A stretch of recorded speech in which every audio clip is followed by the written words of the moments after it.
Good afternoon, everybody. This is Eric Severson coming to you from a very cold and windy Saturday. My yard here in Jersey City, New Jersey, but I'm dressed in my Paul Bunyan costume and I'm ready to weather it out. So cheers, skål, salud, and welcome to another edition. So I want to talk to you about something first that's in New York Teacher here. Mayor calls for $827 million in budget cuts. Seems to me like he's definitely refusing to consider the option of increasing the taxes on the millionaires and billionaires and the people who so far have been the least affected by the economic crisis that we're in. I've been working in the school system since 2006, and I know from experience, and I know from people who've been in this even longer than I have, that it's always the most vulnerable members of the DOE staff. Last time it was the DC 37 people, the people who are not teachers or paraprofessionals but work in the schools, like the people who prepare the lunches, people who monitor the hallways, people who deliver supplies, those people who make $13 an hour. Their jobs are considered non-essential because there's a certain ratio of student to teacher that you have to maintain.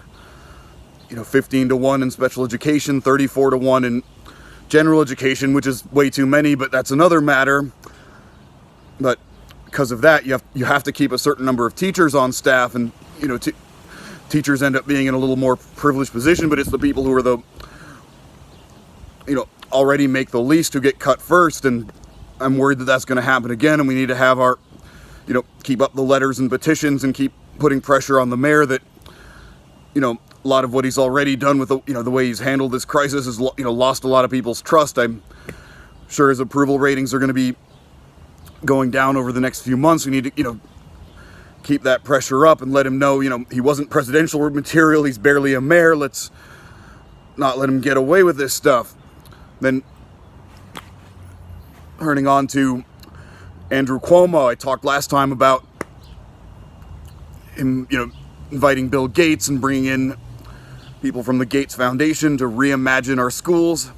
So Cuomo's popular right now mostly because his press conferences have kind of reached the nation and people are finding him charismatic and articulate. And yeah, he's more articulate than the current occupant of the White House, but most of us are. My 4-year-old is. That doesn't mean that he's the best, that he's really handling this crisis as well as people apparently think he is. He's cut the Medicaid budget in the middle of this pandemic for the state of New York, and now he's weaponizing this whole crisis to use against us, use it to turn, as my colleague Jonathan Halabi pointed out, turn us into this technocratic dystopia in the middle of a crisis, and using this to try to shift the schools toward this online learning model that we all know is not ideal and does not supplant the need for in-person education. And on that note too, even his handling of the COVID-19 crisis in New York, he was slower to respond than Newsom, the governor of California, was. His actual on-the-ground response has been overrated. So, he doesn't deserve the popularity numbers that he has, and he's, really going to anger a lot of parents, a lot of students, a lot of communities across the state by using this crisis to try to destroy the current school model. Okay, let's just keep in mind that, as has been said before, Bill Gates is not a teacher. He doesn't talk to or listen to the actual educators in the classroom. Now, Cuomo is talking about working with the CEO of Google, Eric Schmidt, and if you want to know how qualified he is, use his own website, use Google, and look up Eric Schmidt education credentials, and you'll see he has none. These people are, maybe have invented the case of Microsoft, something that people were kind of forced to use because they muscled out the competition and, cornered the market early. Case of Google, something that's, popular and a way to find information, a good, search engine that's done well, but as far as being qualified to know what goes on in a classroom, what students need, how kids learn, how kids think, they are not, and we do not need to be reinventing the schools along those lines in the way that they've envisioned.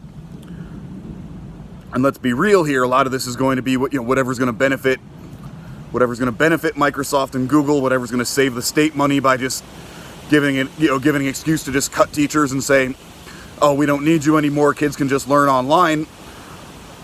I know, and many of my colleagues know from experience, that is not realistic, that is not really going to work, and it's all pursuant to another agenda. So there has been a lot of pushback already. I'll link to a petition in the description.